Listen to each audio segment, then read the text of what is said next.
이렇게 은혜로운 자리에 제가 이 대한민국을 이야기할 수 있게 된 것 정말 감사하게 생각합니다. 어제 제가 대한민국에서 가장 우익 사상 분야의 최고 권위자는 양동완 교수님이신데요, 그분을 만났습니다. 그분이 뭐라 그러냐면 정광훈 목사님을 도와서 자유마을 운동을 반드시 성공시키라고 그러시더라고요.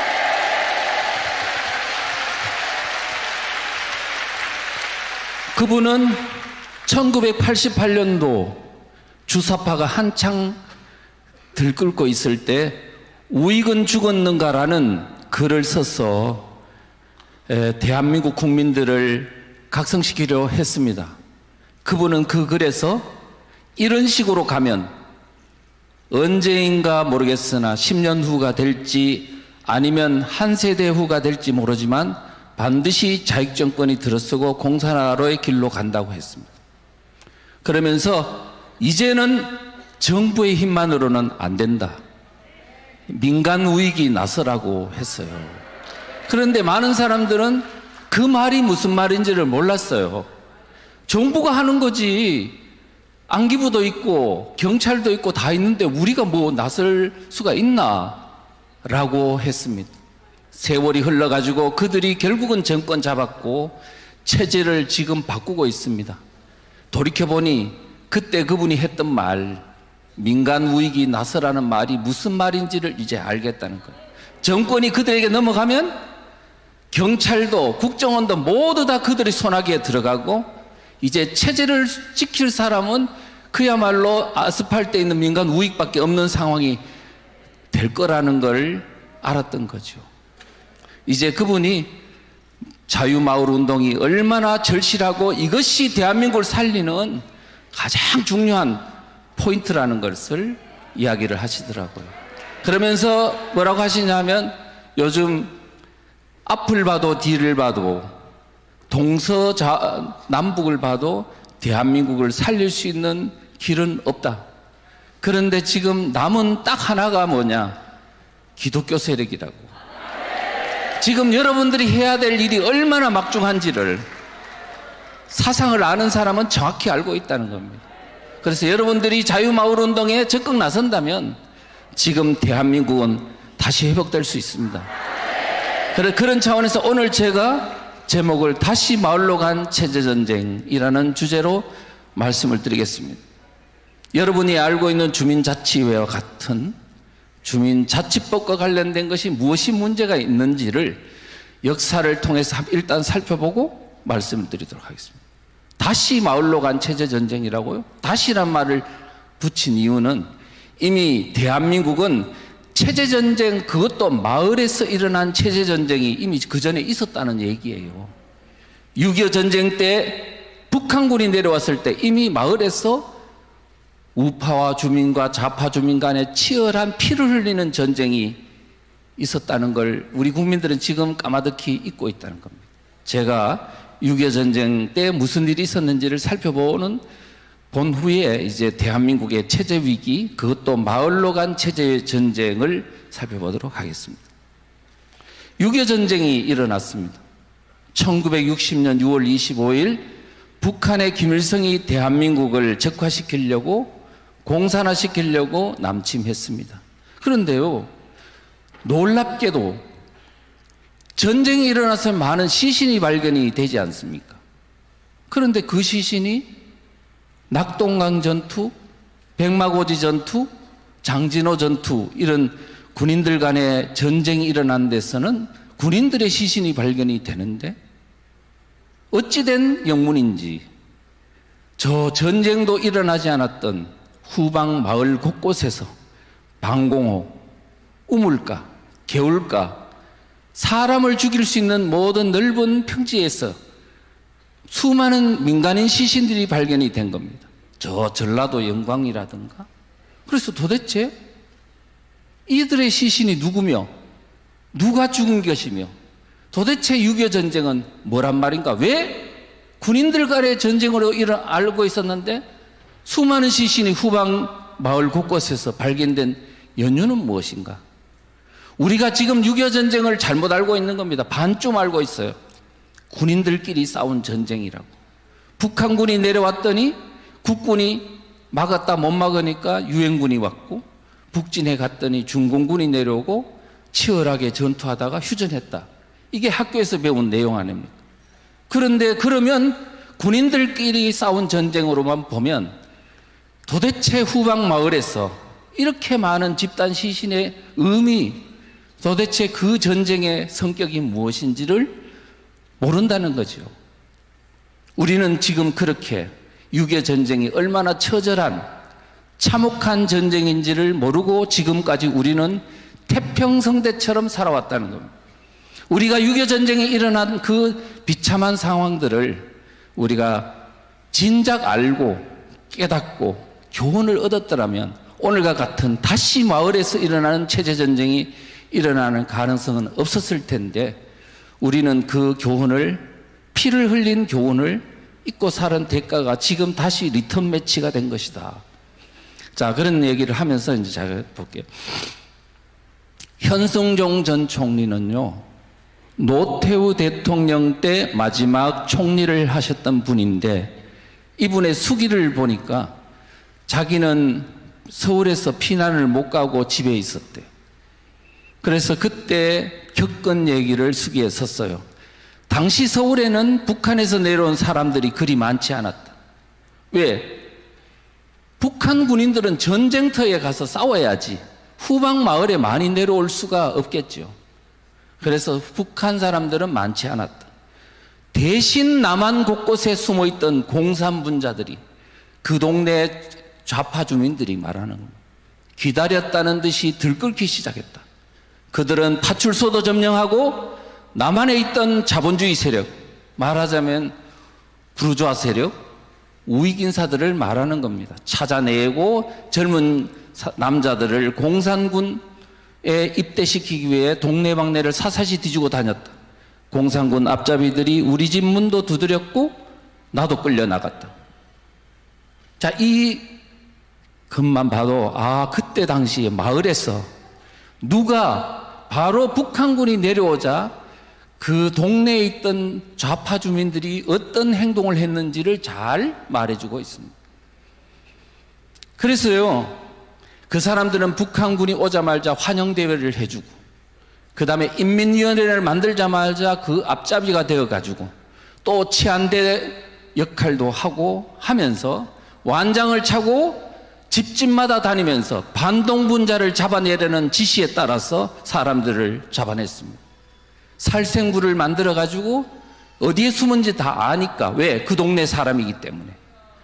그래서 잡아가지고 인민재판을 통해 처형하고 무단 처형하기도 하고, 젊은 청년들을 잡아가 낙동강 전투에 15만 명이나 투입시켜서 무고한 사람들을 죽게 했습니다.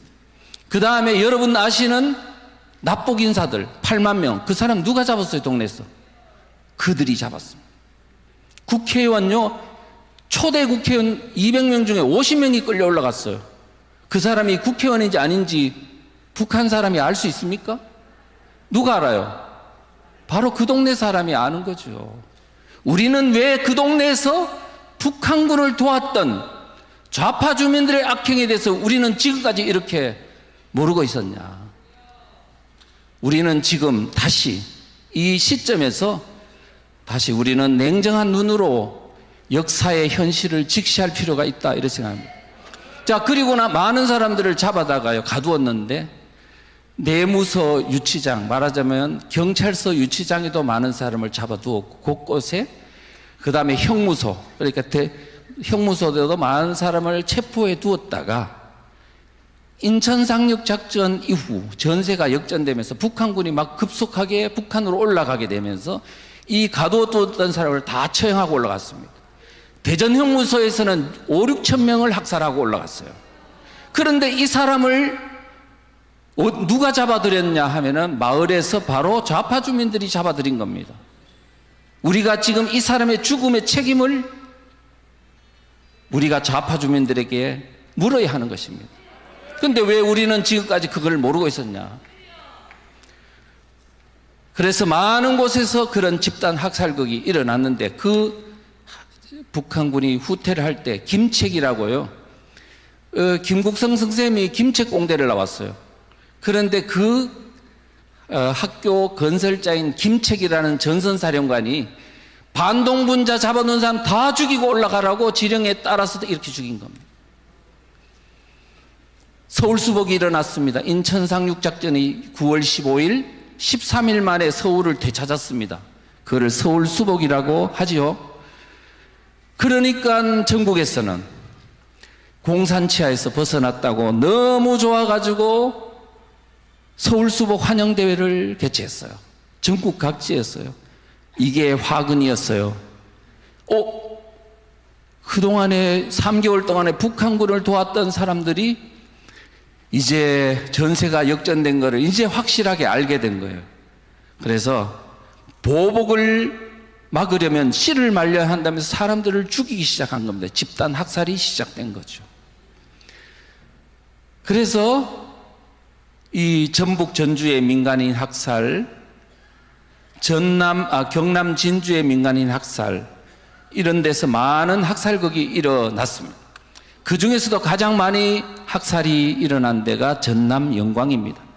제가 전남 영광에 가봤더니 염산면이 가장 많이 죽었대요. 그래서 염산면에 있는 염산교회에 77명의 교인이 순교당했습니다. 그런데 거기에 있는 순교 상상도를 보니까 북한군이 죽인 것처럼 그림을 그려놨더라고요. 북한군이 죽인 거 아닙니다. 이미 10월 달에는 북한군은 다 올라가고 없어요. 누가 죽였냐? 그 지역에 있는 좌파 주민들이 죽인 겁니다. 그거를 그 당시 어른들은 말하기를 바닥빨갱이다. 그 다음에 지역자익이다. 이렇게 이야기를 하죠. 이 사람은 그랬습니다. 그러면 이 어떤 그림을 본 사람들은 뭐라 그러냐면, 야, 북한 놈들 나쁘네. 사람들 많이 죽고 기독교인을 특히 많이 죽이고 올라갔네라고 하지만 북한군이 죽인 게 아니라 그 지역에 있는 좌익 빨치산들이 죽였다니까요. 지금 왜 그러면 이렇게 왜곡을 하느냐 하니까 주민들 간에 갈등이 생길까 봐. 그런데 이렇게 함과 동시에 뭐냐면 호남 지역 사람들이나 일반 국민들이 볼 때 좌익이 이렇게 마을에서 사상전쟁을 치렀다는 걸 까마득히 잊고 북한만 매도하면서 스스로 모든 갈등을 묻어버리는 겁니다. 역사를 감추어버리는 겁니다. 진실을. 우리는 지금 마을에서 일어난 전쟁이 그렇지 않다는 것을 우리가 다시 주목해야 된다는 겁니다. 그때 당시에요, 민간인 학살을 주도했던 어떤 빨치산 소년 단원 출신이 증언을 했습니다. 9.28 서울수복 이전에는 집단 학살극이 없이 반동분자라고 지목된 사람을 주로 이렇게 학살했다고 이야기하면서 앞으로 미군이 오고 국군이 오고 경찰이 오고 하면 반드시 자기들이 3개월 동안 했던 악행을 보복한다 이거야. 그러니까 다 죽이라는 거였지. 그 당시에 그 사람들은 그런 생각을 했어요. 그래서 보복을 막으려면 씨를 말려야 한다면서 일가 친척들까지 모조리 잡아다가 죽였어요. 갓난애들은 자루에 담아서 그냥 던져버렸고요. 개울가에 죽이러 데려가면 이미 80%쯤은 죽은 사람이 돼 있었던 걸로 기억이 나요. 공포에 정신이 혼미해진 거죠. 여러분, 지금 이것을 보면 우리는 그때의 상황이 생생히 기억나야 합니다. 공산주의 사상은 참 무서운 거구나. 예. 그런데요, 이게 남한에서만 이런 일이 일어난 게 아니었어요. 국군과 유엔군이, 국군은 10월 1일부로 강릉에서부터 이렇게 북진해 올라갔고 10월 9일부터는 이제 본대와 그 다음에 미군하고 올라갔습니다.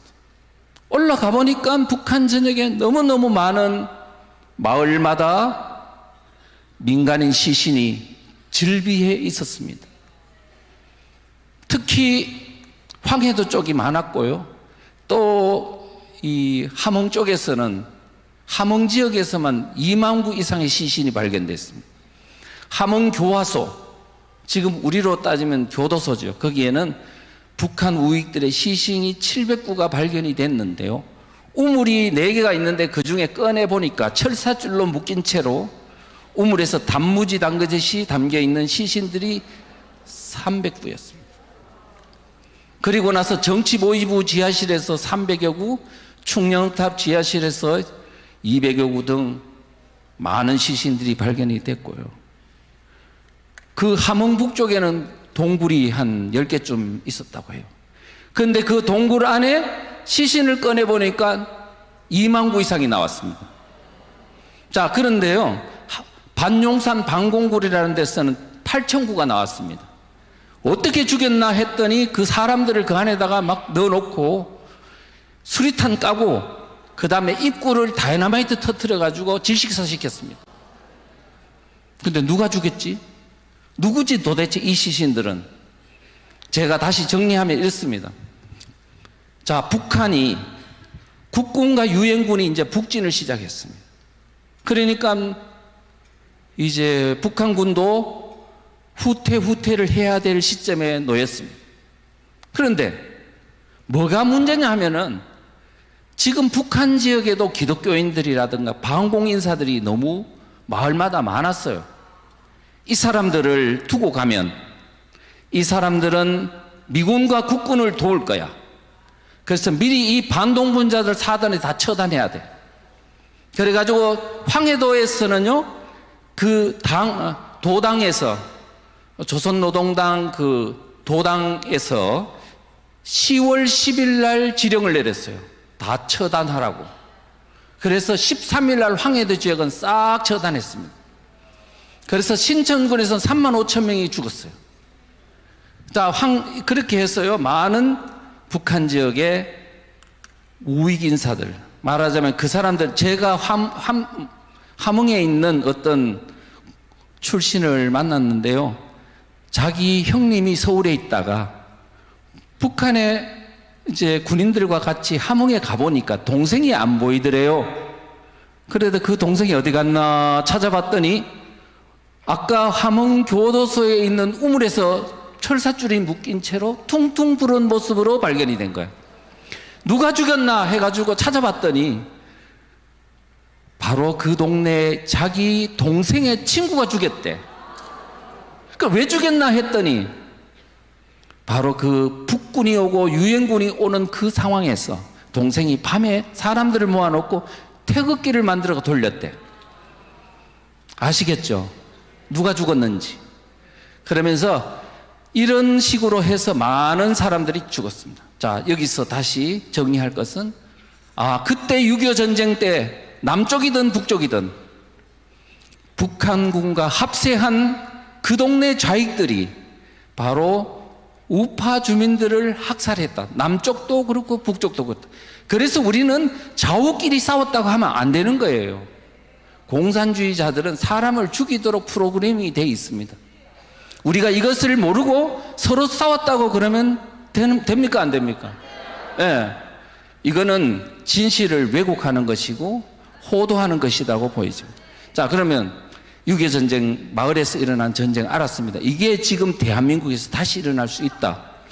그러면 마을에서 이와 같은 전쟁, 사상전, 체제전쟁, 일종의 내전이 일어난다고 한다면 이 내전을 일으키는 사람이 누구냐? 그 사람들이 체제를 바꾸려고 하는 내용을 좀 알아야 되겠더라는 거죠.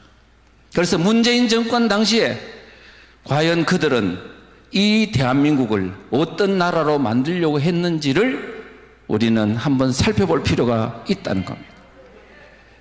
문재인 대통령은요, 2011년도에 자서전 운명이라는 책을 썼습니다. 남베트남이 공산화되는 75년, 여기에 대해서 진실의 승리라면서 희열을 느꼈다고 발언했어요. 공산화돼 가지고 수많은 사람들이 죽고, 그 다음에 보트피플로 110만 명이 해외로 도망을 가다가 10만 명 이상이 물고기밥이 된 그 현실을 보고 희열을 느꼈다? 노무현 정부 때 그 내용에 노무현 정부 때 국가보안법을 폐지하지 못한 것이 가장 뼈아팠다. 간첩 막는 간첩 잡는 국가보안법을 폐지 못한 게 그렇게 안타까워하는 문재인 대통령의 생각은, 사상은? 예, 그렇습니다. 그 다음에 문재인 대통령은 2012년 8월 달에 김대중 대통령이 돌아간 지 3주기 추도식에서 했던 말은 바로 그때 2000년도 6.15 공동선언할 때 이 조항에 있었던 것, 남쪽의 국가연합제한과 북쪽의 낮은 담배 연방제한의 공통성을 인정하고 그 방향에서 통일을 지향하기로 하였다라는 규정은 북한과 종북 세력은 남쪽이 북한의 낮은 단계 연방제한에 동의한 것을 의미한다고 해석하고 있습니다. 그런 차원에서 문재인 대통령은 국가연합과 또는 낮은 단계 연방제를 꼭 실현해서 그분 김대중 대통령이 6.15 선언에서 밝힌 통일의 길로 나가고 싶다고 말했어요. 그리고 2012년도 대통령 선거가 12월 달에 있었죠. 그 전에 선거 캐치프레이즈 카피라고 합니다. 그건 뭐냐? 사람이 먼저답니다. 사람이 먼저다? 이때 이 사람이라 하면 북한에서요, 북한 헌법에 사람 중심이라는 말이 곳곳에서 나옵니다. 바로 주체 사상의 변종의 다른 표현이라고 볼 수 있습니다. 이것을 보면 대한민국을 인민들이 주도하는 나라로 만들고 싶다는 것을 캐치프레이즈로 내세울 정도면 이미 대한민국은 그때 끝장났어야 되는 거예요. 그런데 겨우 이겨낸 거죠. 그런데 우리 국민들이 그거를 알았더라면 참 좋았을 텐데. 대통령 2017년도 5월 10일 날 대통령에 당선이 됐고, 그 다음에 2018년도 2월 달 평창 동계올림픽에서 신영복을 사상가로서 존경한다는 말을 전 세계 동계올림픽을 보는 많은 세계인들 앞에서, 그 다음에 세계 지도자들 앞에서 발언한 걸 보면 놀랍죠. 이제 사상관을 아예 까놓고 이야기한 거라고 보여집니다. 그리고 그날 어디로 갔느냐? 김영남이 형식적인 어떤 수반인 김영남과 그 다음에 김정은이의 동생 김여정을 데리고 청와대에 가서 어디 앞에서 사진을 찍었냐 하니까 바로 신영복이가 쓴 글씨 앞에서 사진을 찍었습니다. 그때 뒤에 있는 배경에 있는 글씨는 한자로 통일이라는 글씨예요. 일자는 한반도를 이렇게 형상화했고, 통자는 우리가 쓰는 삼국 통일이니 이런 게 아니고 내통한다고 쓸 때 쓰는 통할 통자를 썼습니다. 그 다음에 6.25 전쟁 때 점령지 사상전을 주도했던, 그래 말하자면 반동분자를 색출하고 죽이는데 앞장섰던 김원봉이를 뭐라 그러냐면 국군의 뿌리라고 거론하면서 존경한다고 말했어. 그러니까 지금 이제 이런 이야기는 하면 너무 숨이 찰 정도로 많아서 더 이상 이야기할 필요가 없습니다. 자, 그런데 제가 왜 이야기를 하느냐면 문재인 대통령이 가졌던 이와 같은 사상관이 매우 중요하다는 거예요. 왜냐? 여러분, 마차가 지금 어디로 갈지는 마부의 생각 속에 달린 거 아닙니까? 자, 승용차가 어디로 갈지는, 기차가 어디로 갈지는, 이 차가 어디로 갈지는 바로 운전사 마음대로라는 말도 있잖아요. 지금 대한민국의 운전대를 잡았던 문재인 대통령 속에 나라를 어디로 이끌지에 대한 분명한 그와 같은 생각을 우리는 선거 전에 물었어야 되는 거예요. 우리 국민들은 왜 사상을 안 묻냐고요? 이와 같은 잘못된 사상에 대한 몰인식 때문에 오늘 이와 같은 우리의 고통을 당하고 있는 겁니다. 그런데 지금 이와 같은 문재인 대통령의 사상이 구체적으로 헌법을 바꾸고 법률을 바꾸고 조례를 바꾸고 하는 데서 이미 구체화가 되고 있고, 또 구체적인 정책으로 드러나고 있습니다. 너무 많아서 도대체 이루 말할 수가 없어요. 여러분, 문재인 대통령이 정권 잡은 후에 헌법 바꾸려고 하다가 실패를 했습니다. 그건 기독교의 저항 때문에. 너무나 다행스러운 일이죠. 자, 그런데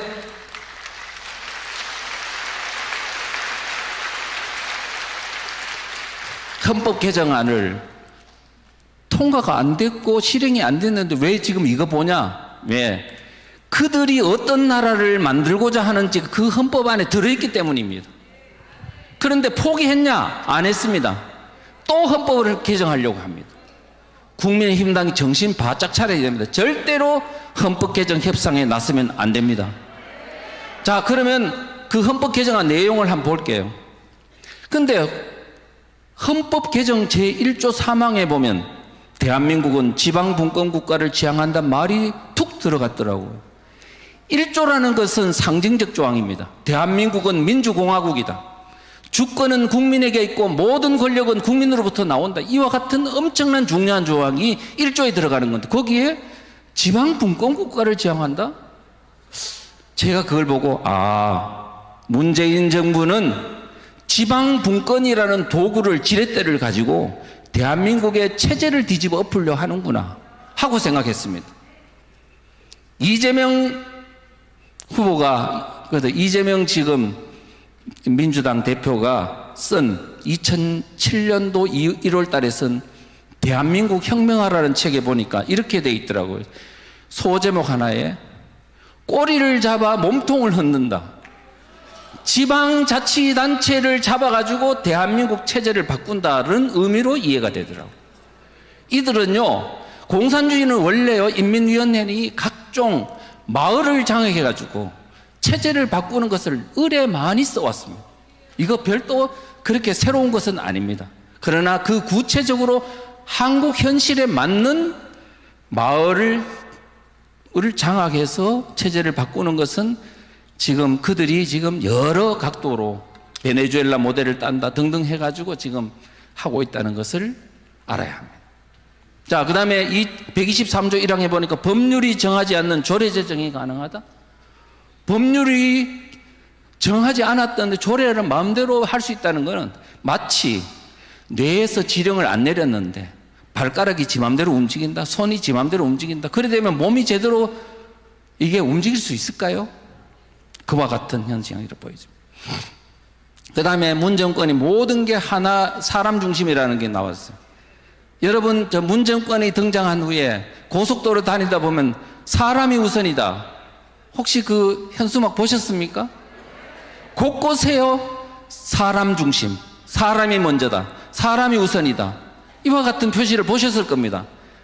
그것은 지금 주체사상 또는 북한의 헌법에 나오는 이 용어를 국민 속에 계속 노출시켜가지고 우리 국민들이 자연스럽게 그 용어에 익숙해지도록 만드는 심리적인 어떤 심리전의 일환이다, 이렇게 볼 수 있습니다. 그 다음에 기본권 향유 주체를 국민이어야지 어떻게 사람으로 바꿉니까? 그래 되면 지금 신체의 자유를 갖는다, 언론 출판 집회 결사의 자유를 갖는다, 신앙의 자유를 갖는다 등등등 대한민국 국가가 국민들에게 보장해 줄 권리를 사람으로 바꾸면 중국인도 이슬람인도 와가지고 한국에서 권리 주장을 할 수 있잖아요, 헌법에 따르면.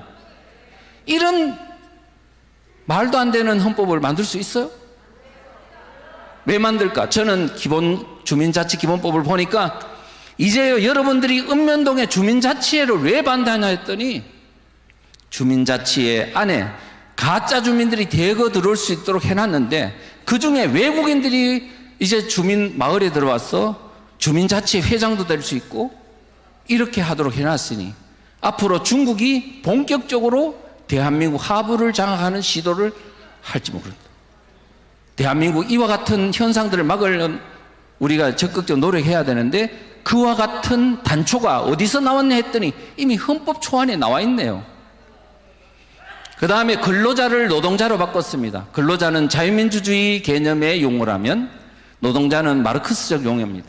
그 다음에 양심의 자유를 사상의 자유로 바꿨네요. 양심의 자유하고 사상의 자유는 전혀 다른 개념이잖아요. 사상의 자유를 허용하는 순간 어떻게 되냐? 공산주의, 사회주의, 주체사상과 같은 자유민주주의를 파괴하는 사상에 대해서 이제 헌법적으로 보장을 받는 거예요. 조직하고 선전하고 사람을 모으고 활동하는 자유가 헌법적으로 보장이 된다. 이러면 대한민국 국가보안법은 없어지는 것이고 대한민국 그야말로 이제 자유민주주의를 포기하는 상황으로 치닫게 되는 거죠. 생각해보면 무섭죠. 자, 이 정도로 하고요. 지금 이제 더불어민주당이 이 헌법을 포기했냐? 안 했습니다. 그때 2018년도 이제 3월 달에 초안이 나오고 대구에 있는 아주 작은 교회 20명 정도 되는 교회 목사님이 이거 뭐지? 이거 어떻게 된 거야? 해가지고 변호사들을 찾아다니면서 헌법의 문제점을 이래 저가 전단지로 만들어서 뿌리고 많은 기독교계에서 이것을 국민들한테 나눠주면서 이제 기독교 자체가 많은 저항운동을 일으켜서 이게 무산이 됐기는 해왔습니다만은 포기한 거 아닙니다. 어떻게 아냐고요? 자, 여러분 2019년도 4월 달에 이해찬이라고 더불어민주당에 있는 당대표가 그 당원들을 모아놓고 이런 말을 했어요. 내년 총선에 비례대표를 포함해서 260석까지 차지하겠다고 그랬어요. 아니 300석 중에 260석 차지하면은 그 일당 독재지 뭡니까? 지금 이건 어떤 형태로든 완전히 헌법을 바꾸겠다는 강력한 의지로 이해가 됩니다. 헌법 바꾸면 대한민국 끝나는 거죠. 오늘 우리가 같은 광화문에서 자유민주주의를 수호하기 위한 운동은 헌법이 바뀌는 순간에 그거는 반헌법적 행위가 돼가 처벌을 당하는 거죠. 이만큼 헌법은 중요한 거죠. 그래서 고든창 변호사라고 미국에 있는 변호사가 있어요. 이분이 뭐냐면 문재인 정권이 헌법 개정을 했으면 적화통일로 갔을 거라고 얘기했어요. 이분은 뭐라 그랬냐? 2018년도 10월 달 그러니까 문재인 정권이 등장하고 이제 불과 얼마 안 됐을 때죠. 그러면 국제학술회의에서 발언하기를 대한민국은 1년 후에도 계속 자유민주주의 국가로 서 있을 것인가? 불가능하다니. 현재 상태로 보면 불가능하다. 그러면서 2019년 다음 해 5월 달에 한국에서 열린 행사에서는 뭐라 그랬냐면 일반적으로 민주주의는 외부의 공격으로부터 이게 공격을 받고 있는데 여러분의 민주주의는 여러분의 대통령으로부터 공격을 받고 있다고 말했어요. 그러면서 바로 얼마 뒤에 7월 달에는 뭐라고 했냐면 문재인은 대한민국의 자유와 민주주의, 인권의 적이다. 한국을 지키고 한국을 살리기 위해서는 한국인들은 우선 문재인을 제거해야 된다 그랬어요. 미국 사람들은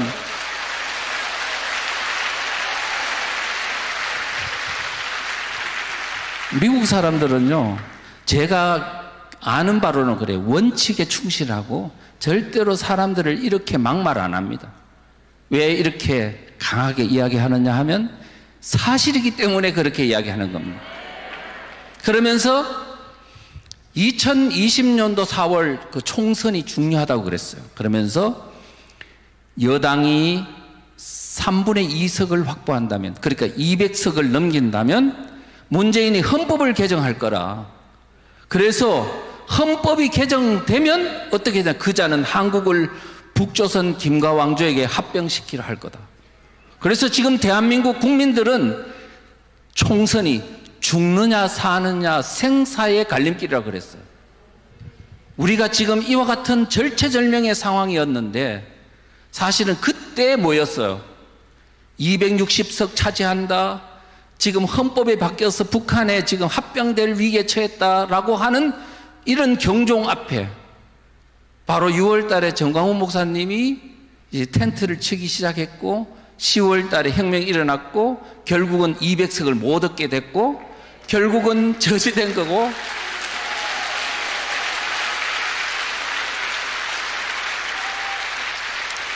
여러분께서 그때 광화문에 나올 때 그랬을 겁니다. 아, 내가 지금 광화문에 나와서 뭐 내가 무슨 힘이 있나?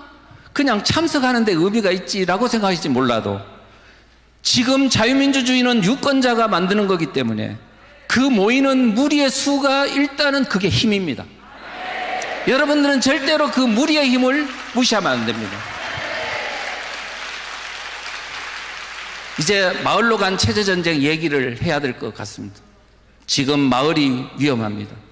3,500개의 읍면동이 지금 좌파 마을 활동가들에게 장악되어 가고 있습니다. 그것도 급속도로. 제가요, 작년 2월 초 설 명절을 앞두고 김승규 국정원장님한테서 이 메시지를 받았습니다. 이것 좀 법안 좀 봐달라고 보낸 법안이었습니다. 그래서 뭐 한 이틀 정도 있다가 갑자기 봐야 될 것 같더라고요. 그런 강렬한 열망이 생기더라고요. 봤더니 충격받았어요. 감전되는 것 같은 충격. 이게 만약에 통과된다면 대한민국의 자유민주주의 체제, 70년간 유지되던 자유민주주의 체제는 바야흐로 끝이다 생각했어요. 그래서 그분한테 전화했습니다. 이 법은 하나의 법이 아니고 이거는 헌법에 준하는 체제를 바꾸는 그러한 법이고, 만약 이 법이 통과된다면 준헌법적 사태가 일어날 것 같습니다. 그랬더니 막 부랴부랴 사람들을 모아서 헌법재판관 했던 분, 변호사, 교수 등등 다 모아놓고 강의를 했습니다. 이게 내용이 이러합니다. 그랬더니 다들 깜짝 놀랐어요. 그래서 제가 부랴부랴 주민자치기본법 공산화의 길목이라는 책을 썼고, 이후 이제 1년 이상 꾸준히 강의를 하면서 많은 분들이, 특히 목사님들의 도움이 컸습니다. 그분들이 일반 사람들한테는 깨달음만 있을 뿐이지 목사님들은 뭐가 있냐 하니까 강력한 무기가 있더라고요. 말씀을 너무 잘하시더라고요. 사람들을 설득하는 능력이 저보다 훨씬 더 뛰어나더라고요. 그래서 지금 양동환 교수님이 기독교가 목사님들이 지금 중요하다고 이야기한 게 이해가 가더라고요. 이미 준비된 분들이구나. 이분들한테 제대로 된 대한민국의 위기 현상만 알려주기만 하면 되겠구나. 그래서 하나님이 미리 우리 기독교의 그 평양 대부흥을부터 시작해서 이 모든 산기도와 이와 같은 것들을 준비하신 이유는 오늘 지금 쓰시려고 한 게 아닌가. 여러분들이 바로 그 사명의 주인공이라고 생각합니다. 제가 지금 마을이 위험하다는 걸 몇 가지로 말씀드리겠습니다. 첫째는 좌파 마을 활동가들이 지금 읍면동에 있는 마을 통치 권력을 장악하려 한다는 점. 첫째. 두 번째는 읍면동에 있는 교육 권력을 장악하려고 한다는 점. 세 번째. 읍면동에 있는 하부에 있는 경제 생태계를 장악하려고 한다는 점. 네 번째는 자치경찰제와 같은 치안 권력을 그들의 손아귀에 두려고 한다는 점 등등등 더 많습니다. 그런데 오늘 그 내용들을 중심으로 제가 말씀을 드리겠습니다. 제가 책을 쓰게 된 계기는 2021년 1월 29일 발의된 더불어민주당 김명배 의원이 대표 발의한 주민자치기본법안입니다. 그런데 저는 그랬습니다. 이 기본법이 시행되면 한국의 자유민주 체제는 사실상 종말에 처한다라고 봤고, 그 많은 분들에게 말씀하기를, 여러분 이제는 중앙만 바라보지 마십시오. 정당만 바라보지 마십시오. 여러분이 살고 있는 마을이 위험합니다 그랬어요. 그러니까 보니까 진짜 위험하거든요. 너무나 교묘하게 마을을 침투했기 때문에 여러분들이 20년 동안 그들이 마을을 장악을 했는데도 불구하고 전혀 현상이 무엇인지를 간파하지 못했다는 겁니다. 그래서 이 주민자치기본법안의 핵심 내용을 살펴봐야 되는 이유는 뭐냐? 이 법이요 저지됐습니다. 왜 저지됐냐? 이게 유권자들을 깨우니까, 이거 대선도 앞두고 지방선거 앞두고 이 법을 통과시키기가 항상 힘들었겠죠. 실제 독성이 엄청 심한 거니까 그들도 봤을 때. 그러니까 저지가 일단은 됐는데, 이 사람들이 이와 같은 마을을 장악하겠다는 시도를 포기했을까요? 안 했을 겁니다. 반드시 이룰 겁니다. 그런데 지금 법이 저지되자 어떻게 하냐? 우회적 방법으로 조례를 통해서 만들고 있는 겁니다. 자, 그 다음에 조례가 통과 안 된 데는 어떡하냐? 그냥 만드는 거야. 이거 완전히 무대뽀더라고요. 지금 구미시의 사례를 보니까요, 그 전에 있는 주민자치위원회 제도를 두고 실제는요, 가짜 주민들이 들어와서 주민총회에 참석할 수 있도록 하고 있더라고요. 이와 같이 보니까 이게 도대체 조례고 뭐고 그냥 자기들 원하는 대로 하고 있지 않나. 여러분들은 절대로, 좌파 세력들은 여러분이 갖고 있는 양심과 도덕과 이런 관념을 가진 사람이 아니라는 것을 여러분들은 반드시 명심하고 대처해야 됩니다. 자, 그래서 이 법안의 가장 핵심적인 독소조항이 뭐냐 하면 제7조 주민의 자격 부분입니다. 이게 무슨 특별하게 위험하냐 그러지만 실제는 가짜 주민들이 대거 들어올 수 있도록 해놨습니다. 읍면동에서 여러분들이 지금 알고 있는 주민은 뭐냐? 실제 그 마을에 살면서 주소가 되어 있고 주민등록이 되어 있는 사람, 그게 주민 아닙니까? 그런데 지금요, 가짜 주민들이 대거 마을에 들어와서 주민의 자격을 갖고 활동할 수 있도록 해놓은 거예요. 자, 어떤 사람이 가짜 주민이냐 하니까 일단 우리나라 국적도 없는 재외동포, 주로 중국 조선족이겠죠. 조선족이 지금 한국에 얼마나 영주하고 있냐, 100만 명이 넘어요. 이 사람들이 이제 주민 행세를 하게 생긴 거야. 자치회장도 되고 이렇게요. 그 다음에 외국인도 주민으로 활동할 수 있게 해놨어. 중국인뿐만 아니고 중동인, 이슬람인이 터번 쓰고 이제 주민자치에 나타날지도 몰라요. 사실화될 가능성이 높습니다. 왜? 지금 조례에도 다 그렇게 돼 있기 때문에. 그래서 그런 사람들이 있고요. 그러면 앞으로 보십시오. 재외동포, 그 다음에 외국인이 이제 주민자치회에 활동을 하게 되면 절대로 외국인을 차별하는, 반대하는 운동 불가능합니다. 차이나 아웃 운동이나 이슬람 사원 반대 운동이 불가능하게 된다니까요. 그 다음에 또 기관 사업체에 근무하는 사람, 그러니까 읍면동에 있는 대기업, 중소기업, 심지어 작은 1인 기업까지 거기에 있는 모든 근무하는 사람을 주민으로 활동할 수 있도록 해놨거든요. 그래 되면 대기업에 있는 소속된 노동자들이 다 주민이 되면 민노총이 이제 바야흐로 읍면동 조직이 만들어지게 생겼어요. 그런데 읍면동 민노총은 뒤에 말씀드리겠지만 이석기가 주도하고 있는 경기동부연합의 어떤 소속인 양경수라는 사람이 민노총 위원장으로 되어 있습니다. 우리가 이런 걸 볼 때, 아, 지금 가짜 주민이 그냥 들어온다는 게 이 어떤 위험성을 갖고 있는지를 우리는 잘 아셔야 된다. 자, 그 다음에 그 읍면동에 소재하고 있는 학교에 있는 교직원과 학생이 통째로 주민이 되도록 해놨어요. 그러면 여러분 가만히 보십시오. 어떤 교실에서 이제 선생이 학생들 보고 그럽니다. 여러분과 나는 같은 주민이야. 그러니까 우리가 주민, 이 지금 주인으로서 우리 마을의 읍면동에 있는 그 일에 대해서 관심을 가져야 되겠지? 그러면서 그걸 가지고 사상교육도 하고 정치교육도 하는 겁니다. 이와 같은, 이제 그래 되면은 그 가짜 주민들이 적극 참여해가지고 이제 마을을 그들의 공화국으로 만들어 갈 겁니다. 그런데 교회는 거기서 배제해요. 예, 그래서 이제 교인들은 안 된대. 자, 그러면요.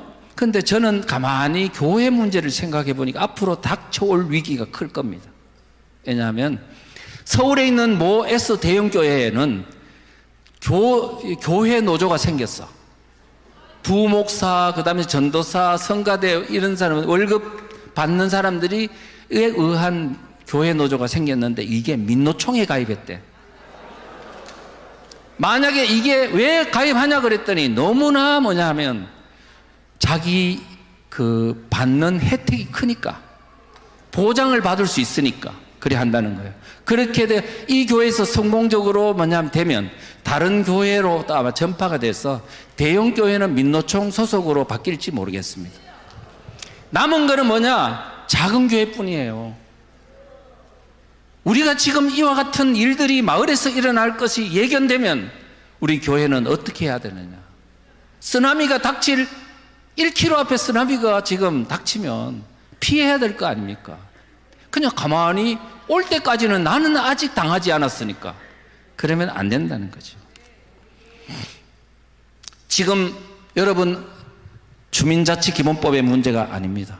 지금 조례로 그와 같은 것들이 똑같이 일어나고 있습니다. 지금 조례로 주민자치회가 만들어지고 있는 데가 1200군데가 됩니다. 1200군데 되는데 한번 볼게요. 은평구 녹본동에 있는 주민총회 개최해보면 주민이 누구냐 했더니 녹본동에 소재하는 사업장, 기관, 단체, 학교에 속하는 사람, 등록 외국인 그대로 되어 있습니다. 그런데 주민총회에 참석할 수 있는 나이 기준이 어떠냐 봤더니 지금요 가련 이동에는 만 12세 그 다음에 거기 어디에 서대문구에 있는 연희동은요 만 10세 이상 그 다음에 울산 병영 이동에는요 만 8세 이상 주민총회에 참석할 수 있도록 되어 놨습니다. 그런데 주민총회에서 결의할 수 있는 사항이 뭐냐면 뭐 예를 들면 읍면동에 있는 어떤 1년 사업, 5년 사업을 어떻게 할 건지 승인하는 것, 그 다음에 주민세 균등분 환원 사업 결정, 이런 거를 8살짜리가 압니까? 지금 누군가가 시키는 대로 하겠죠. 우리가 이런 사악한 어떤 행위를 주민자치에 이 숨어있는 음모들이 있다는 것을 우리가 알면 막아야 돼요, 안 막아야 돼요? 지금 그리고 그 저변에는 뭐가 있냐? 주민총회, 주민자치의 외곽에는 가짜 주민들이 저변을 차지해 있습니다. 그리고 진짜 주민들은 소외된다고요. 왜 그러냐고요? 여러분 한번 물어볼게요. 진짜 주민들은 거기서 자기 집이니까 자지요. 아침에 어디로 가요? 직장 따라 출근 가지요. 낮에 그 동네에 있어요, 없어요? 없어요. 근데 가짜 주민들, 직장이 그 동네에 있는 사람들, 가짜 주민들은 낮에 어디 있어요? 그 동네에 있죠. 그러면 그때 낮에 주민총회를 하고 주민자치 활동을 하면 진짜 주민은 소외를 되고 가짜 주민들이 주도하게 되는 거는 불문가지 아닙니까? 이렇게 보면 이 사람들은 겉으로는 다 주민들을 포용하는 것 같은데 알고 보면은 진짜 주민들은 배제시키고 가짜 주민들과 함께 마을 활동가들이 그 마을을 지배하도록 해놨다는 겁니다. 그리고 아까 말했죠. 주민자치회를 주도하는 그 안에 뭐가 있든 민노총이 개입할 수 있도록 해놨다. 지금 민노총은요, 여러분 16개의 산별노조가 있고 기능별 조직이죠. 그런데 거기에 또 지역별 조직을 또 만들었어요. 시도별 조직이 있고 밑에는 시군구 조직이 있어요. 그런데 지금 읍면동 이런 식으로 주민자치회가 만들어지면 이제 읍면동 민노총 하부 말단 조직이 만들어져. 그러면 이 거대한 정부에 버금가는 민노총이 이제는 읍면동에 있는 주민들을 옥죄기 시작하면 여러분이 견뎌낼 수 있겠습니까? 교회를 탄압하고 하면 어떻게 견디네요, 그 깡패들을. 사실은요, 옛날에 민노총은요, 귀족노조라 그랬어요. 약간 지금보다는 점잖았어요. 그런데 지금 많이 새로 들어갔어요. 그러니까 박근혜 정부 때만 해도 한 60만 명이 채 안 됐거든요. 문재인 정부 5년 동안에 늘어가지고 120만 명이에요. 누가 들어갔냐 하니까 경기동부연합 이석기 그룹이 그 밑바닥에 있는 막 그 좀 비정규직 노조라고 있죠. 택배 노조 이런 사람들을 대거 민노총 안에 넣어가지고 이제는 민노총이 매우 거칠어지고 또 주도자에 있는 양경수가 경기동부연합이라고 이석기 그룹입니다. 그러니까 지금 뭐냐면 매우 위험하고 거친 세력의 민노총이 장악당했다. 지금 그런데 그 민노총에 의해서 읍면동이 장악당하면 교회는 견딜 수 있을까요? 저는 많이 민노총회에서 고통받은 사람들을 수도 없이 봤습니다. 그래서 과거에 다 공공기관들이 하나씩 민노총에 접수당하는 과정들을 저는 옆에서 본 적이 있습니다. 상식이 없습니다. 예, 그래서 그런 걸 하고요. 그 다음에 주민자치회가 국가기관과 지방자치단체에 대한 주민에 대한 신상 정보를 요구할 수 있는 권한을 부여했어요. 자, 무슨 얘기냐면요. 지금 여러분들이 주민자치회가 좌파 마을 활동가들에 장악당하고, 자, 그들이 여러분에 대한 개인 신상 정보를 소상히 안다면 고통스러울까요? 안 고통스러울까요? 고통스럽죠. 자, 그런데 지금 주민자치기본법 안에 보면 주민자치회가, 아니, 읍면동 조직 아닙니까? 주민자치회가. 그런데 그 소속 주민들에 대해서 신상 정보를 달라 할 수 있는데 어디에 한테 달라 할 수 있냐 하니까 저 위에 있는 국가기관한테, 중앙기관, 말하자면은 뭐 외교부, 법무부, 그 다음에 뭐 경찰청, 뭐 관세청 등등등 각 정부 기관한테 요구할 수 있고, 그 소속 기관장 있죠. 예를 들면 경찰청장 밑에 지방경찰청장, 경찰서장, 파출소장에 이르기까지 소속 기관장한테도 주민에 대한 정보 내놓으라 하면 반드시 줘야 된다고 돼 있어요. 자, 그런데 주민등록, 주소, 전화번호, 휴대폰 이것만 그런 게 아니고 그 기관이 가지고 있는 주민에 대한 정보를 다 달라 그래요. 다 줘야 된다는 거예요. 그래 되면 여러분에 있는 뭐 세무정보, 그 다음에 경찰정보, 그 다음에 출입국 정보, 모든 것들이 그들한테 다 들어가는 겁니다. 그러면 여러분들을 샅샅이 알고 여러분들에게 이제 접근할 텐데 그 고통이 얼마나 크겠냐고요. 지금 이와 같은 무서운 주민들에 대한 신상정보 수집 권한을 주민자치에다가 부여해 놓은 이 악법입니다. 그런데 지금 이와 같은 권한들이 여기만 있는 게 아니라는 거예요. 뭐냐 하면은 지금 그 정보를 수집해서 전국적으로 관리할 건 어떻게 할 것인가 하는 법안까지 발의되어 있는 상황입니다.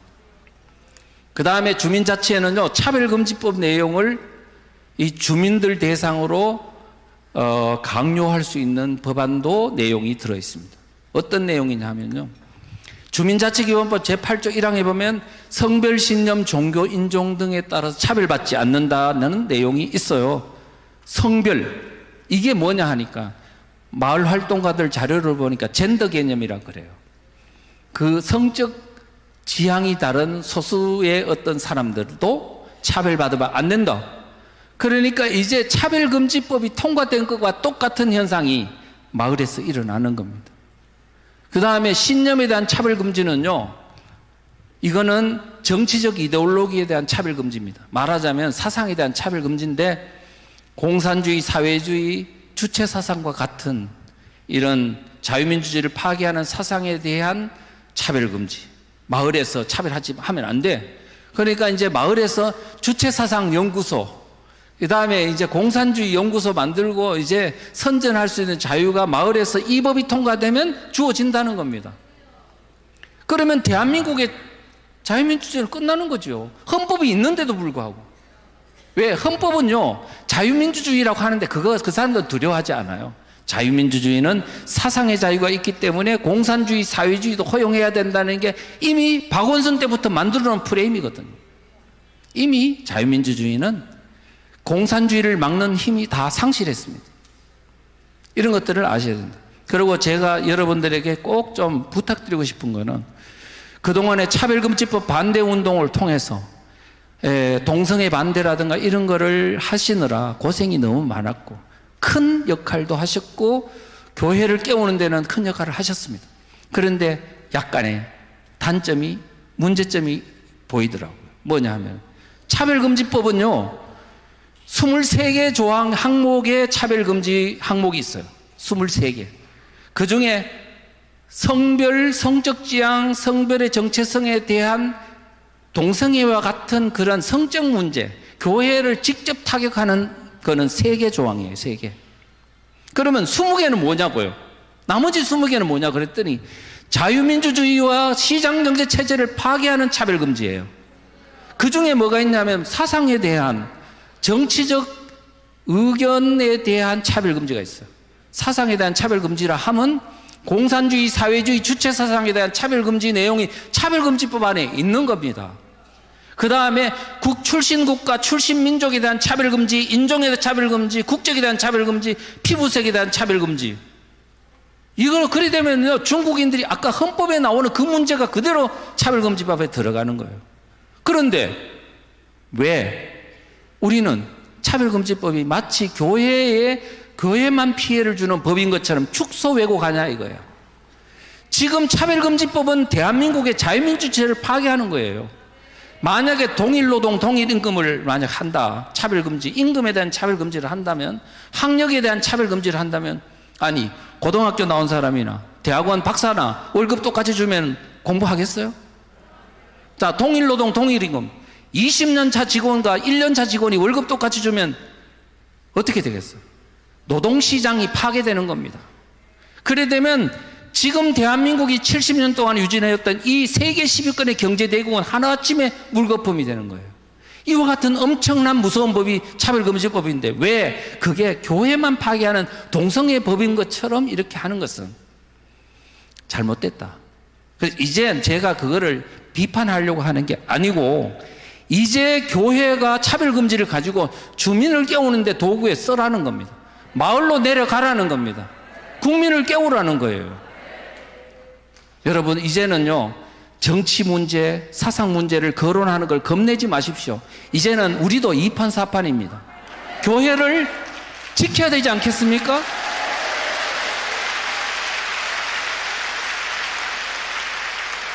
여러분, 이 주민자치기본법에 보면요, 또 무서운 조항이 있어요. 제5조 3항. 주민과 주민자치에는 노동, 인권, 환경, 복지 등 관계법령에서 규정한 사회적 책임사항을 준수해야 된다고 했어요. 노동, 인권, 환경, 복지 등. 지금 이게 뭐냐면 네오막시즘입니다. 변종공산주의라고요. 지금 유럽의 교회를 무너뜨리고 미국 교회를 무너뜨리고 모든 하는 그 내용의 기반이 네오막시즘입니다. 자본주의, 시장경제, 그리고 자유민주주의에게 맞는 변종 형태로 만든 잘 스며들게 하는 공산주의라고요.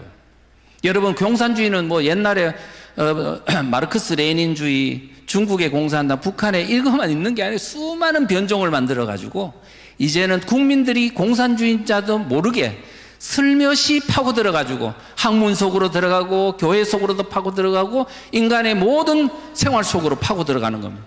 이제는 우리가 사상에 대한 연구를 하지 않으면 절대로 그들과 싸워서 이길 수 없습니다. 이제 대한민국을 지키기 위해서는 공부해야 된다는, 사상 공부를 해야 된다는 그 필요성이 여기서 나오는 겁니다. 자, 그래서 이런 것들, 그 다음에 주민자치에는요, 좌파 마을 활동가들이 엄청난 재정 권한을 보유하도록 해놨다는 거예요. 얼마나 재정 권한을 보유하겠냐. 예를 들면요, 주민자치회가 사실은 공법인입니다. 공법인. 그러니까 공공기관이라고요. 그런데도 불구하고 이 무소불위의 권한을 가진 기관이 뭐를 할 수 있는, 기부금 받을 수 있도록 해놨어. 그러면 그 동네에 있는 기업체들 삥 많이 뜯길까요? 안 뜯길까요? 그 다음에 수익 사업을 할 수 있도록 해놨어. 그런데요, 그 법 제21조에 보면요, 주민자치에는 국가의 소유, 자치단체가 소유했던 부동산 같은 재산을 저가로 매수하거나 그 다음에 무상으로 사용할 수 있도록 했어요. 그러면 앞으로 이제 주민자치회가 엄청난 부동산 재벌이 될 거야. 그 땅을 활용할까요? 안 할까요? 하겠죠. 뭘 할까요? 공공주차장 만들고 공공농장 만들고 마트도 만들고, 그 다음에 그러니까 그 지역 주민들이 먹고 살 수 있는 생태계를 거기서 다 만들어 버리는 거예요. 그러면 정상적인 임대료를 낸 우리가 주민들이 거기서 견뎌낼 수 있을까요? 다 무너질 겁니다. 거기다가요, 제가 볼 때는 그 부동산을 가지고요, 주택 사업을 할 것 같아. 거기다가 금융사업까지 하더라고요.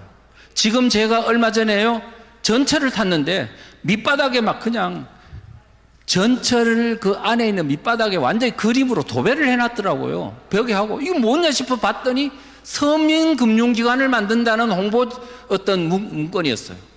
아, 이제 드디어 인민은행을 만드는구나. 그리고 그 다음에 부동산을 개발해가지고 그걸 대출해주고 자기들끼리 뚝딱뚝딱. 앞으로 대장동 사태가 성남시의 문제가 아니고 앞으로 대한민국 하부 구조인 3,491개, 지금은 3,500여 개로 바뀌었습니다만, 읍면동에서 이와 같은 부정비리 사태, 부동산 개발 사태가 일어날 것 같다.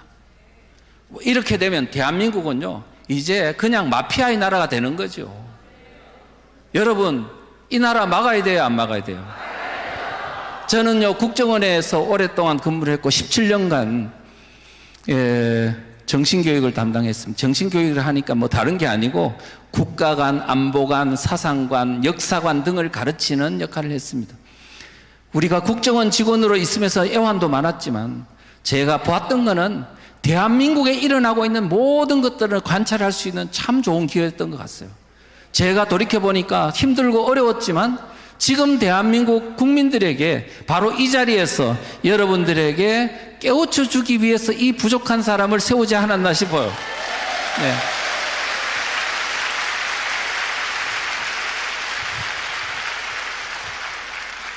지금 무슨 내용이 있냐, 이 법안에도 있지만 국가균형발전 예산이라는 게 있더라고요. 그게 지금 액수가 얼마냐 그랬더니 175조랍니다. 그런데 지금 이 법을 발의한 김명배 의원이 어떤 마을 활동가 하고 인터뷰를 하는 과정에서 그 마을 활동가 그룹 측의 의견을 이야기했어요. 이 175조를 30%를 읍면동 주민자치에 줘야 된다. 또는 제주도에 있는 유력한 좌파 교수는 175조 전액을 읍면동 주민자치회에 줘야 한다. 그리고 이거를 주민의 총유로 하고 마을 기금의 수익이 나오면 주민들 n분의 1로 다 나눠줘야 된다.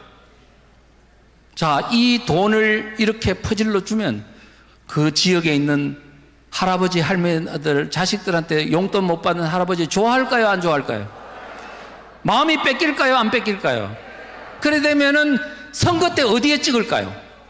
젊은이들은 거기에 경제 생태계에 발이 묶이고 노인네들은 돈 푸는 데다 묶이고 하면 결국은 아무리 자유민주주의라 하지만 이렇게 분별력이 없는 대한민국 국민들 아래서는 이 체제, 자유민주 체제 안 지켜진다는 겁니다. 자, 그래서 그런 문제들이 있다는 겁니다. 자, 그 다음에 경제 공동체 확산의 노력인데 이거는요, 이미 20년 이전부터 이미 좌파 세력들은 마을을 장악하기 위해서 귀촌 귀농 운동을 하고, 그리고 그 다음에 박원순 시장에 의해 가지고 그 서울시 예산으로 서울시 전역으로 마을 공동체 사업을 하고 문재인 정권 들어와 가지고 전국으로 퍼뜨리는 사업을 했습니다. 그리고 지금 이명박 대통령이 정말로 정신을 잃었는지 참 좌파들이 그렇게 원하던 협동조합 기본법을 2012년도 12월 달에 통과시켰습니다. 이 통과시키고 나서 대한민국 경제 생태계는 완전히 바뀌어 버렸습니다. 그런데 그 법안 자체의 문제라기보다는 대한민국의 좌파 생태계가 이렇게 광범위하게 확산되어 있는 현실 속에서 그 협동조합 기본법은 바로 그들의 먹거리 생태계를 하는 유용한 도구로 활용됐다는 사실을 간과한 겁니다. 사상의 무지가 낳은 산물이라고 하죠. 그래서 좌파 교수 한 사람은 그랬어요. 앞으로 100년이 지난 뒤에 이명박 대통령은 가장 위대한 대통령으로 남을 거라고. 왜? 협동조합 기본법을 통과시켜줬기 때문이라고 말했습니다. 우리는 지금요, 사상에 대한 무지는 죄입니다. 죄야. 모르는 게 죄가 아니라고요? 모르는 게 이 시대 상황에서는 죄입니다. 공부하셔야 됩니다. 사상에 대해서. 예. 그래서 지금 현재도요, 지금 협동조합과 그런 게 아니고 사회적 기업인이 많은 경제 생태계들을 그들이 장악하고 젊은이들을 끌어들여 가지고 활용하고 있습니다. 그것을 또 좀 더 합법화시키기 위한 법제화 과정들을 지금 법으로 다 발의하고 있는데, 뭐 예를 들어 마을기업 육성 지원 법안, 마을기업 육성 지원에 관한 법률안, 사회적 경제 기본법안, 사회적 경제 어쩌고 저쩌고 상생에 관한 수도 없는 입법과 법률과 조례를 만들어가지고 대한민국에 있는 하부 생태계들을 완전히 그들이 원한 세상으로 만들어가고 있습니다. 지금 여러분들이 조금 각성하는 것도 문제지. 이제는 각성으로 안 됩니다. 조직화하고 활동하고 그들과 대결하지 않으면 안 됩니다. 기도해주면 된다고요? 안 됩니다. 지금 불가능합니다. 그래서 그 다음에 또 하나 좌파 마을 활동가들이 마을 교육 권력을 장악을 시도한다는 건데요. 지금 문재인 정권 하에서 청와대 직속의 자치분권위원회를 만들었습니다. 2018년도 3월 달입니다. 그 이후 4년 동안 정부 주도 아래 그것을 집중적으로 확산을 했습니다. 그런데 그 중에 이제 하나가 교육부와 함께 했던 게 마을 교육 공동체 이제 조직을 확산한 건데요. 지금 법안으로 발의되어 있습니다. 마을 교육 공동체 활성화와 지원에 관한 법률안 권인숙 의원이 했는데 사실은 이 마을 교육 공동체의 핵심을 추출하면 뭐냐? 이렇습니다. 읍면동에 있는 각종 교육기관이 있죠. 예, 제가 초, 중, 고등학교, 대학교, 성인학교, 기술학교 뿐만 아니고 좌파들이 만든 마을 학교 같은 것들이 많이 있어요. 대안학교도 있고. 이 모든 교육기관을 통합 관리하겠다는 겁니다. 통합 관리하겠다는 뜻은 누군가가 어떤 사람이 읍면동에서 그 모든 교육기관을 관장하겠다는 겁니다. 자, 그 다음에 거기에 있는 교사들과 강사들을 통합 관리하겠다. 자, 그 다음에는 이제는 교육이 학생들만 시키는 게 아니고 학부모와 지역 주민 같이 교육 생태계를 만들겠다는 겁니다. 그런데 뭘 가르칠 거냐? 예, 사회주의 사상을 가르칩니다. 그러면 그 밑에 마을연구소에 있는 어떤 소장은 이렇게 말했어요. 마을이라 하는 것은요, 공동체주의를 받아들이는 거고 일체의 자유주의적 개인주의를 반대한다고 그랬어요. 뭐를 가르치는지 아시겠죠? 그러면서 마을 공동체의 주창자인 한국 외대 교수는 뭐라 그랬냐면 마을 교육 공동체는 그 지역의 학생과 주민들을 주체적 시민으로 성장시키는 거라고 그랬어요. 주체 사상 생각 안 나십니까? 이제 드러내놓고 하는 겁니다. 지금 이와 같은 의도를 가지고 지금 마을 교육 공동체 지금 조례도 만들고 막 지금 입법을 하고 있는데 지금 이와 같은 것들이 모든 다른 영역에도 다 지금 확대가 되어 있는 상황입니다. 자, 그 다음에 마을 치안 권력 장악 부분이거든요. 여러분들은 자치경찰이란 말 들어보셨죠? 작년 7월 1일부로 시행이 됐습니다. 그랬는데 자치경찰이라 하면 겉으로 보면 좋아 보여요.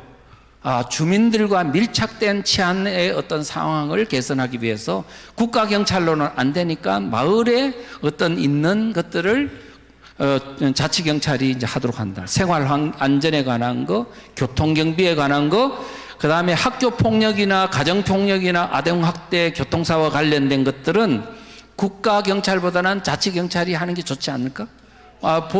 일견 보면 좋아 보여요.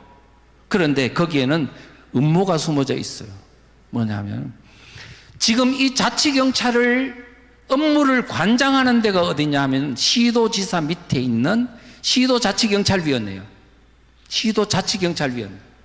그런데 그 시도자치경찰위원회가 시도지사로부터 통제받지 않고 독립적으로 한다는 거예요. 자, 그런데 그러면 시도지사 밑에 있는 자치경찰위원회가 그 밑에 있는 자치경찰 인력 숫자가 한 4만 명이 넘어요. 그러니까 그 밑에 있는 경찰서에도 그런 자치경찰 업무를 하는 부서가 있고 그 밑에 파출소까지 다 관장을 하고 있는데 그런데 그 관장하는 컨트롤 타워 시도자치경찰위원회가 도대체 누가 거기에 관장을 하느냐가 중요해요. 그런데 거기에 7명의 위원으로 구성되어 있습니다. 7명. 그런데 이 7명의 선발 기준을 보면요. 시도의회 추천 2명, 시도지사 추천 1명, 시도교육감 추천 1명, 추천위원회 추천 2명, 국가경찰위원회 추천 1명. 여러분, 지난 지방선거 전에 상황을 생각해 보세요. 모두 다가 전국에 있는 지방자치단체, 시도지사들이 다 민주당 출신이었잖아요. 그 사람들이 이제 이 시도자치경찰위원회를 추천하면 다 그들과 연계된 사람들이 그 안에 포진을 해서 다수를 차지한다는 거예요. 그러면 이제는 경찰은 그들의 지배 아래 들어간 거예요. 시도경찰은. 그래서 지금 여러분들이 검수완박이라고 보셨죠? 문재인 정부 마지막 말기에 그 무리를 해가면서 경찰의 권력을 그냥 박탈해가지고 경찰한테 준다는 거 아니에요.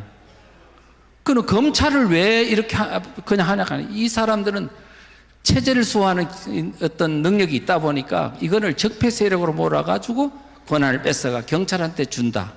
왜? 이미 자치경찰은 그들의 영향권 아래에 들어가 있기 때문에.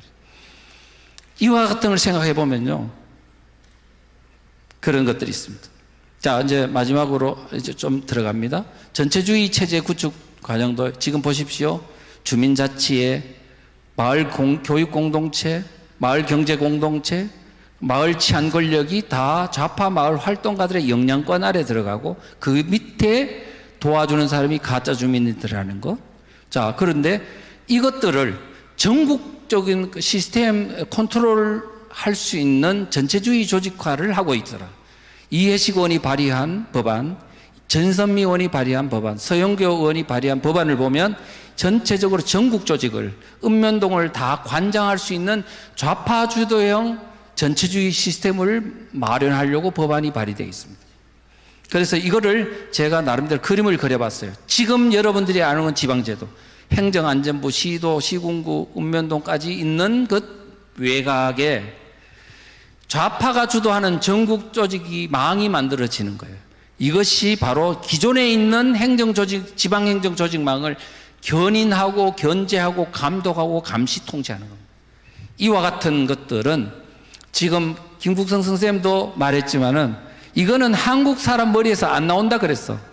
북한의 대남 공작에서 영향을 받은 게 분명하다고 그랬고, 중국에 있는 전문가는, 행정 전문가는 그러더라고. 보니까 이거 중국 지방제도 공산당 조직제도하고 똑같네 그러더라고. 이와 같은 것들이 하부 마을에서 그들에게 이제 장악당하고 점점점 나아가면 대한민국이 이제는 마지막 하부가 장악당하면 주민이 그들 손아귀에 들어가고, 이제는 자유민주주의 체제는 사실상 유권자가 없으면 자유민주주의 체제는 성립되기 불가능한 거죠. 자, 그런 것들을 제가 그림을 그려보니까 그 사람들의 자료들을 다 가지고 그림을 그려보니까 마을에서 좌파 마을 활동가가 그 촛불 주민들을 기반으로 해서 그들의 유권자를 장악하면 그 힘으로 국회도 장악하고 정부도 장악하고 법원도 장악하고 해서 결국은 영구 집권을 하고 결국은 나아가서는 상황이 되면 북한의 연방제로 통일하는 힘으로 작동될 수 있다. 이렇게 볼 수 있습니다. 그래서 이제 우리는 어떻게 해야 될 거냐. 대한민국 되살리는 자유마을운동을 이야기를 합니다. 지금 우리는 지금 해야 될 일이 있습니다. 자유민주주의를 좋은 사람 손들어 그러면요 80% 들어요. 향유할 줄만 아는 자유민주주의자입니다. 그런데 지금 우리가 어떤 상황에 있는지를 몰라요. 줄다리기를 하는데 좌파 세력은 사실 소수이지만 너무나 강력한 견인력을 갖고 있습니다. 좌파 정권, 정당, 북한이 대남 공작으로 당기고 중국이 공작으로 당기고 민노총 정교조 신문방송이 당기고 너무나 강력한 힘으로 당기는데 자유민주주의를 지키는 힘은 있냐 없냐면 모기 소리만한 우익의 목소리라고 양동환 교수님이 말했는 것처럼 힘이 없어요. 대중들한테 물어보면 사상에 대해서 1분도 대답할 수 없을 정도로 지금 무지한 상황이고 지금 모르고 있는 상황. 그래서 아무도 안 당기고 행동하지 않습니다. 당길 사람 없어요. 지금 제가 볼 때는 정광훈 목사님 조직과 그 다음에 일부 군소 조직들이 있을 뿐 지금 대한민국은요 이 체제 줄다리기를 당기는 그조차 해야 된다는 것조차도 잊고 있습니다. 이런 상태라면 대한민국 안 지켜진다는 거죠. 자, 그래서 우리는 지금 어떻게 해야 되겠냐. 자유민주주의를 좋아하고 향유하고 모르는 이 사람들을 어떻게든 이렇게 전투 대용으로 만들어야 된다는 거예요. 그래서 이 오합지졸의 모래알 같은 사람들을 이와 같이 일사불란한 체제로 만들려면 뭐 해야 되느냐. 첫째는 지금 대한민국이 체제 위기 상황이라는 걸 절감하도록 해야 되고, 두 번째는 일사불란한 조직 체계를 필요합니다. 전투 대응기를 갖춰져야 된다고요. 그러려면 지금 조직이 없는 깨달음은 무용지물이에요, 지금은. 그러면 전투 대응 조직체가 갖춰지려면 동일한 교범으로 군사훈련과 같은 교육훈련이 일어나야 돼요. 전부 다 참여하는 자가 다 각기 유튜브를 보면서 따로따로 교육을 받아서는 안 된다는 거예요. 교범이 있어야 하고 그 교범에 따른 집체훈련을 해야 된다는 거예요. 그래서 지금 자유마을운동이 왜 필요하냐?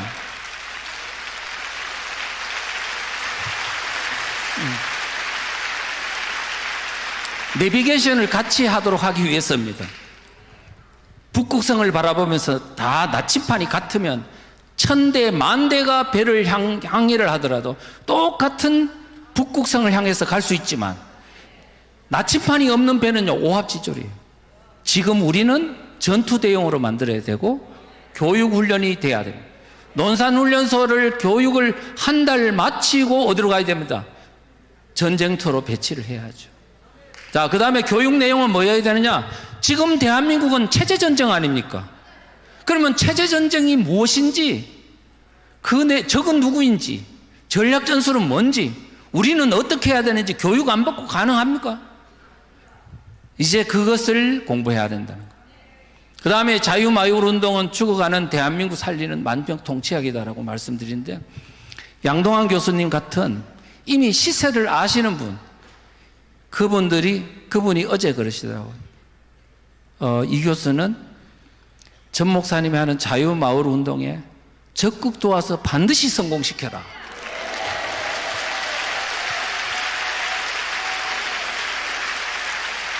지금 보니까요, 지금 감리교회도 보니까 요한 웨슬레가 마을운동을 했더라고요.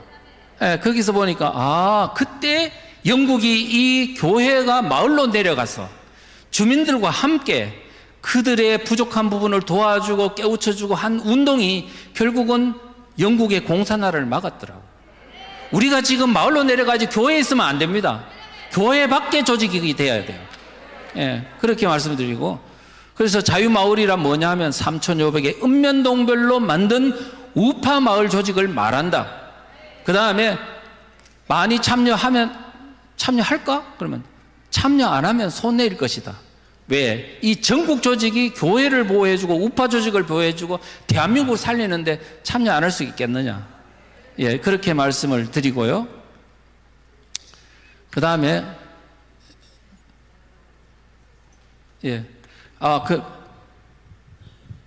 왜 이거 화면이 안 나오시나? 예. 자, 그래서 저는 이렇게 생각합니다. 이제 여러분들은